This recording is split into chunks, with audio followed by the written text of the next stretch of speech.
In today's tutorial I will be showing you how to make these partially in the hoop tissue box covers. They give a neat finish because they are assembled on the sewing machine without the satin stitch, so it gives a very neat and professional finish. They're very easy to do and the stitch count is ultimately low. So let's get started. I've hooped one layer of water-soluble Vilene. You can use any stabilizer of your choice. I just prefer the soluble because it is a softer cover, so easier to work with, especially when it comes to joining the seam allowances, so you don't have any bulk in there. You will be using one layer of thin quilter's batting. This is a needle punch batting called Lumtex in South Africa. It might be called something else in other countries, but it's just a polyester, very thin batting. Then you will need, of course, one layer of your favorite fabric that you will use on your cover. If you decide to use pre-existing stitched panels, by all means you can do that. For example, you can use this as just a pre-stitched, just a quilting design that I've stitched onto batting with stabilizer. So if I wanted to use this for my cover, by all means then I use this instead of my batting and instead of my fabric. If you want to use a white fabric and then add maybe a design on top, you can do that as well. So you will do the design, and just before you take it out of the hoop, you will continue to add your design on top. So let's assume this is white fabric, and then I'll tell you at what point you can add your other designs, where it be butterflies, flowers, or whatever you want to add onto that. So let's get started with stitching the first step directly onto your soluble.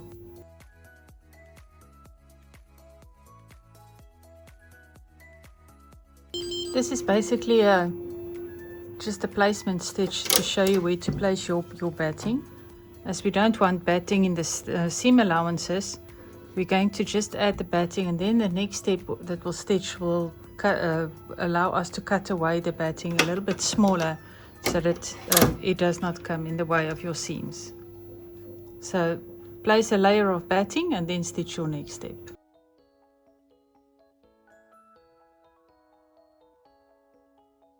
You can now cut away the batting around this shape. And while I'm cutting, the tissue box cover has 5 panels to it, the top and the 4 sides. So all of these 5 panels are done in exactly the same way. You will notice that the top does not have a hole yet. Don't worry about that. That will be a separate step. And you will see that included in your files that I have included for you several different styles for the opening at the top, so you can really enjoy stitching various boxes.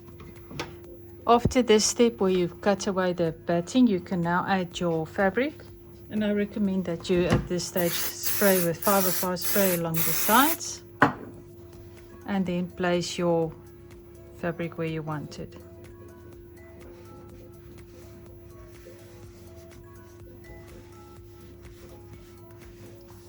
Just smooth it out and stitch the next step.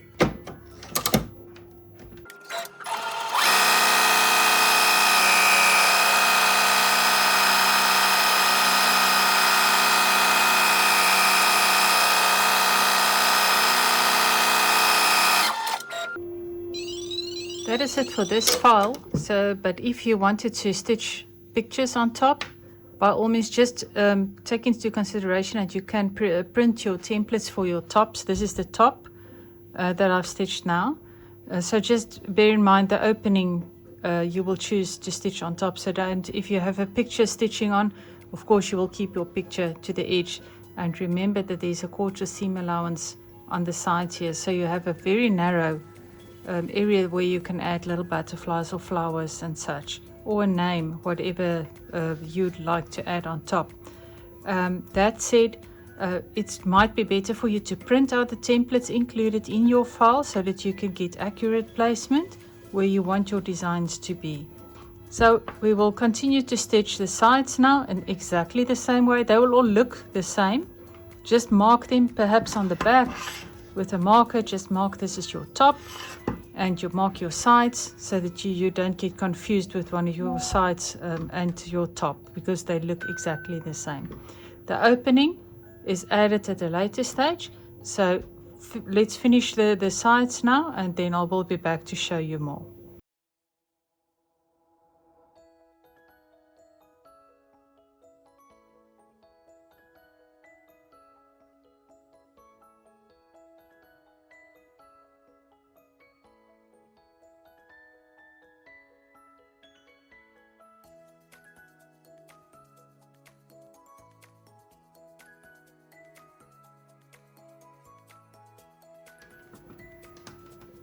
You can now go ahead and trim all blocks on that outer line, that stitch. If you turn it, you can see the last line. That is where you're going to trim your blocks all.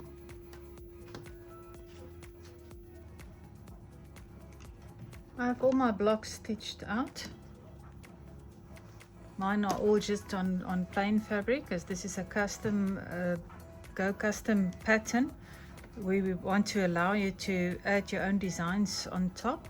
I just went ahead and used a printed fabric, but yours might now have all the stitching on, etc. So now we're going to start with the assembly.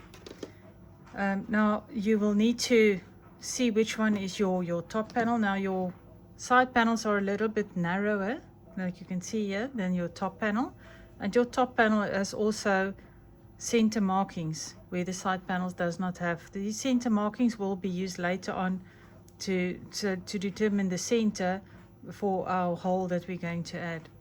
So for now we're going to add your side panels. So place your panels the way you want them, and then just fold them inward, right sides together, and then we're going to start sewing them together with a 1/4 inch seam allowance, using a straight stitch on your sewing machine. I'm using a blue thread just so that you can see it properly on screen, but you will of course match your thread color with your fabric.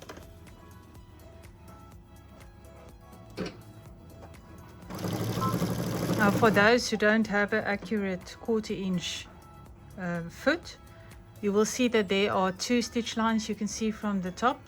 The one is where we cut away the batting, and then the other one, the middle one, you have cut your block on this forest one.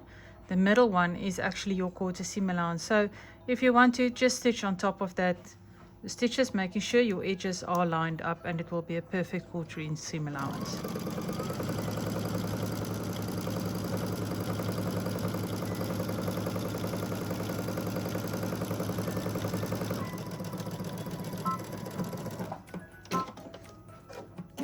So I'm first joining my 2 sides, and I'm just going to finger press it open.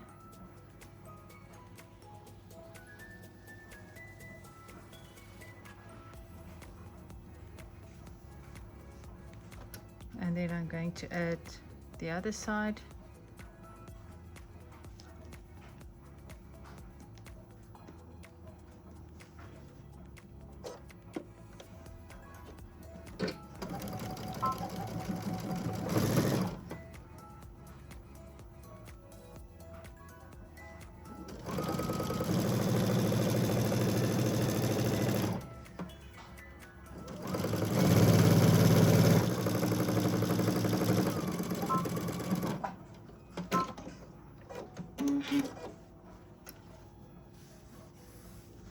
Followed in by our 2 side pieces.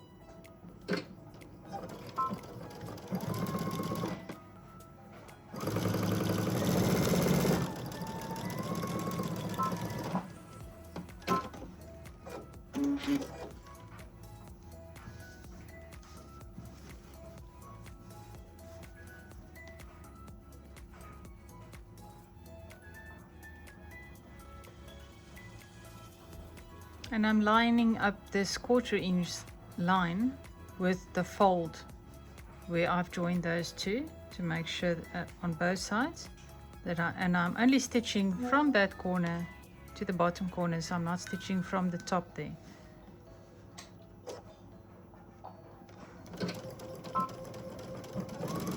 So just on top of that line that I have for you there as your guide.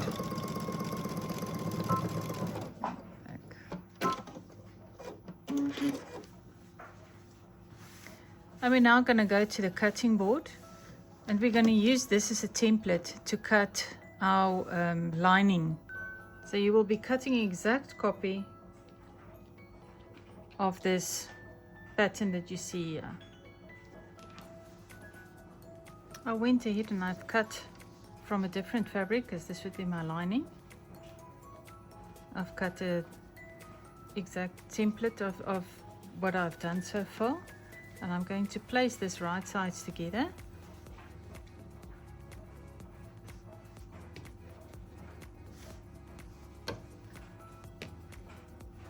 Like so. And you're just going to pin it around so that it does not move, and then we're going to stitch the center fold. You can first of all mark for me the center where you want your so mark the centers of this block, and then also mark the same for this one, so that you can find your center point. You can stitch from either side, so you can stitch from this side. If you marked it from there, you can see where I've made the little notches for you in the centers there. So just draw your line so that you know where to do your placement. And then we will be back to show you how to do that. We're ready now to stitch the center, and as you can see here, I've marked my center point on the back. So this is my lining side. This is the back. So we're just going to stitch on this side. I've hooped one layer of water-soluble Vilene, and I'm going to stitch the first step directly onto the stabilizer. That's just more or less so I can see where everything will be. So go ahead and stitch that step.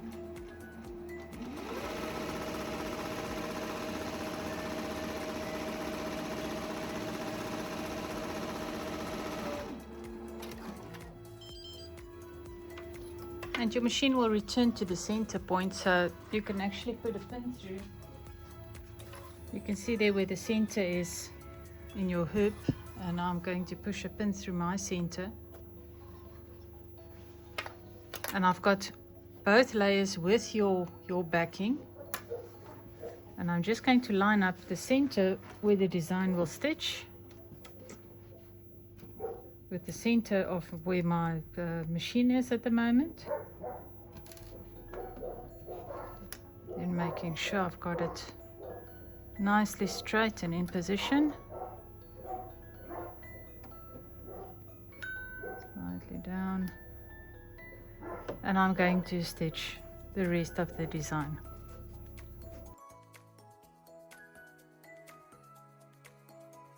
You can now cut out that center piece of fabric as close to the stitches as possible. I just cut away all the stabilizer from this side and from that side, and you can now basically just fold it in half, make a notch through all layers, and then start cutting. And I'm cutting into the corners there, and then as close as possible, about 1/8 of an inch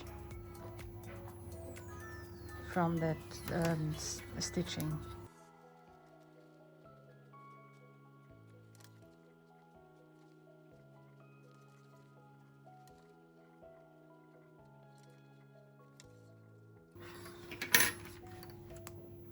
You can now remove your clips or your pins.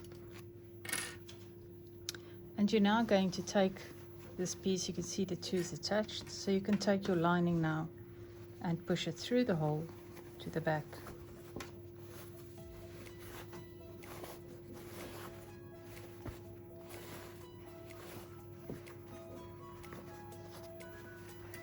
And you can take it to the ironing board and press this nice and flat.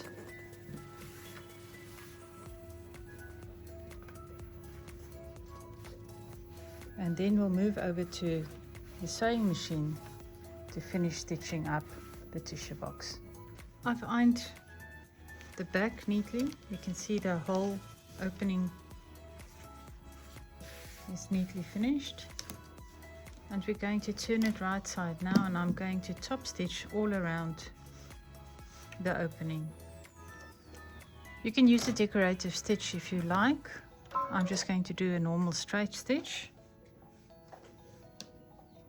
And I'm going to do it about 1/8 of an inch away from the edge there, from the opening.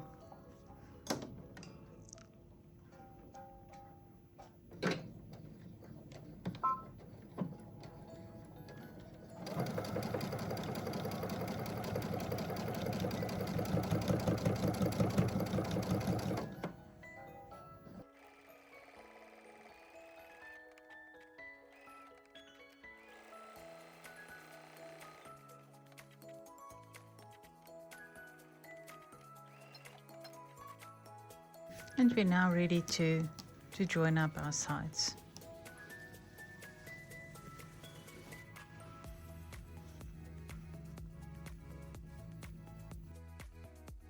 If you want to make it a reversible box, then you will first join these 4, and then we will join the lining 4. So let's go ahead and stitch these together without so I'm just folding my lining away and doing 1/4 of an inch seam allowance.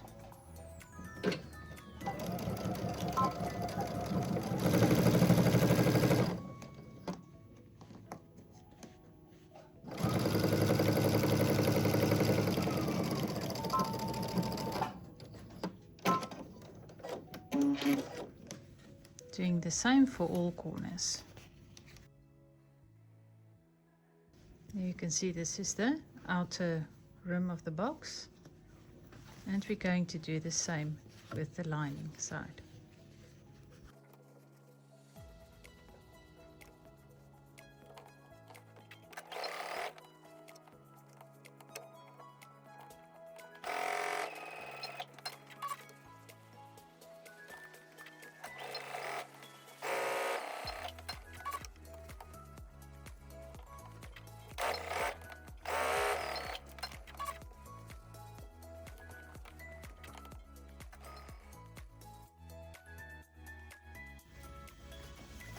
You can now go ahead and press your seams. You will press one seam that side and the corresponding seam to this side, so that when you place this one over the other one, that the seams goes to opposite directions.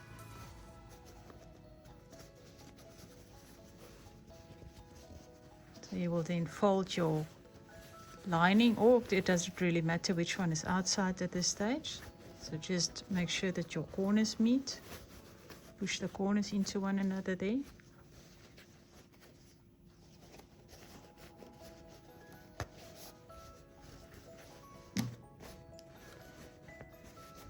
And give it a good press, all seams around, and then we'll finish off the bottom.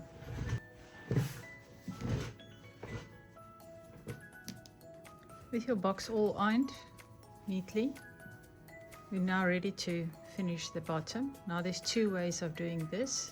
So this is personal preference. You can either hold these 2 together, just align your sides, and then add a binding to the bottom all around.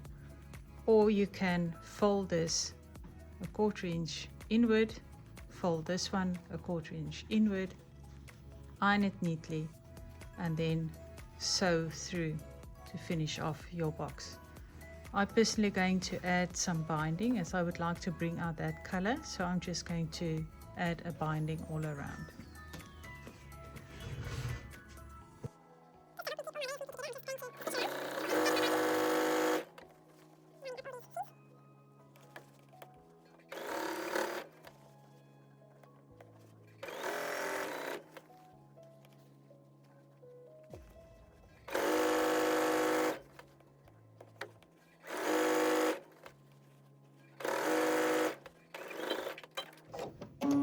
This makes it a lot easier to work with, folks, because now nothing can move, everything is where it should be, and I can peacefully go ahead and add my binding.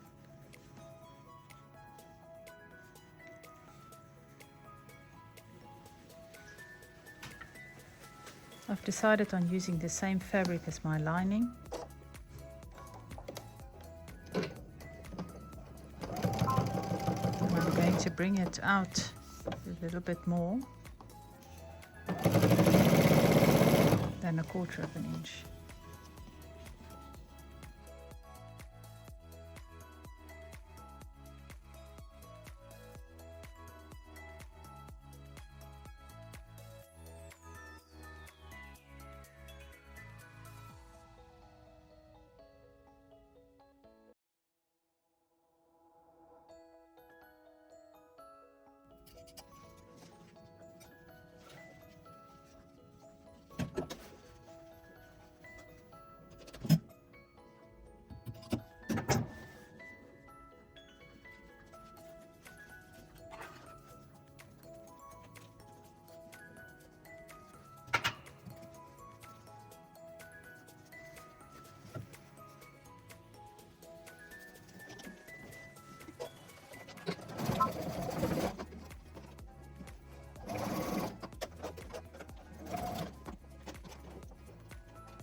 I'm just going to iron this quickly.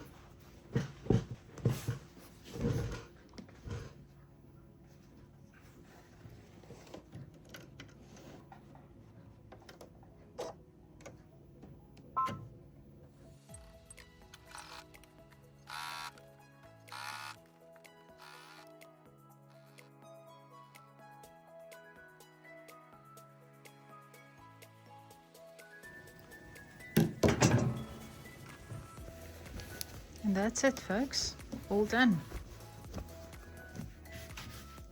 A neatly shaped box. Let's just add it over our box.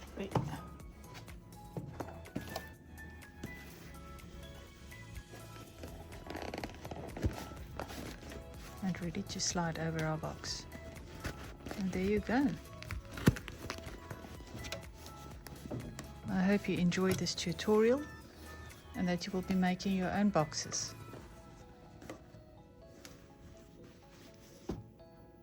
These quick tutorials are a great way to learn a little bit more about your embroidery machine on various quick projects and just to get inspired. Thank you all for watching. See you in the next one.